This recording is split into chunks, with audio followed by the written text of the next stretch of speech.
কৃষ্ণ কথা যেন খাঁচা ছাড়ে পঞ্চ আত্মা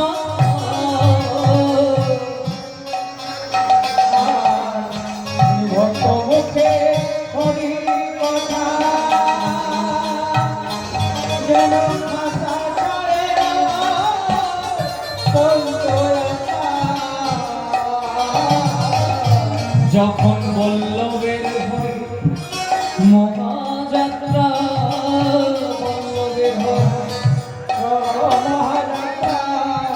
যখন বল্লভের হয় মহাযাত্রা কৃষ্ণ ভক্তের দর্শন আস্তে আস্তে আস্তে আমার যখন মৃত্যু হবে প্রভু আমার বেশি সংখ্যায় ভিড় লাগবে না কেন প্রভুপাদ যখন গেলেন আমেরিকায় কি এই হরিনাম প্রচার করে গেলেন যখন মন্দিরা বাজাচ্ছে হরিনাম করছে হরে কৃষ্ণ কৃষ্ণ কৃষ্ণ হরে হরে হরে রাম রাম হরে হরে মন্দিরা বাজিয়ে যখন হরিনাম করছে তখন আমেরিকার অনেকগুলো মদনী মানুষ যারা মদ খায় নেশা পান করে প্রভুপাদের কাছে যাচ্ছে বলছে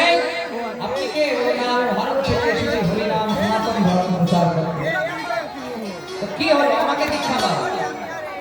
নেশা পান করেছে বলছে দীক্ষা দাও আমাকে দরকার নেই কেন দরকার নেই সনাতন ধর্ম প্রচার করতে গেছে কিন্তু দিচ্ছে না কেন আজকে বলছে আমি ভক্ত বানাতে চাই না আমার প্রচুর পরিমাণে ভক্ত বানাতে আমি চাই না কেন চাই না জানেন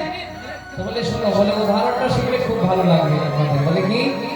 বলে এই আকাশের মধ্যে লক্ষ লক্ষ তারা উঠে লক্ষ লক্ষ তারা উঠে কি উঠে না মা এই আকাশের মধ্যে বলে লক্ষ লক্ষ তারা যখন উঠে জ্বলে তখন এই পৃথিবীকে আলোকিত করতে পারে না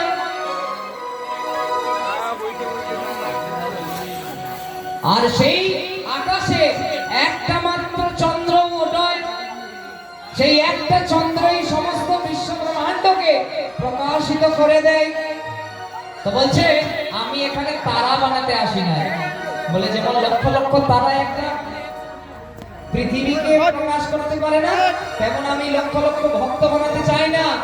যে আমার একটাও যদি কাজের থাকে না আমি একটা চাঁদ বানাতে চাই যে একটা পুরো বিশ্ব ব্রহ্মাণ্ডকে প্রকাশিত করবে তাই বলছে কি আমার যে সময় মৃত্যু হবে আমি ভিড় দেখাতে চাই না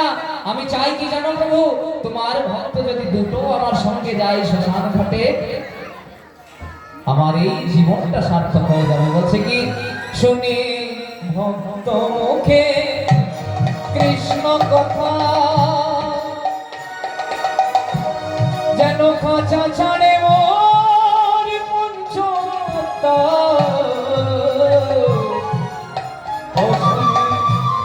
ভক্ত মুখে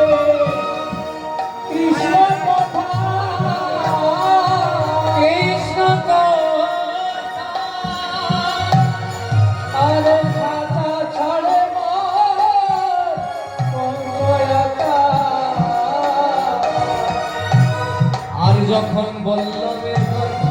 মহাযাত্রা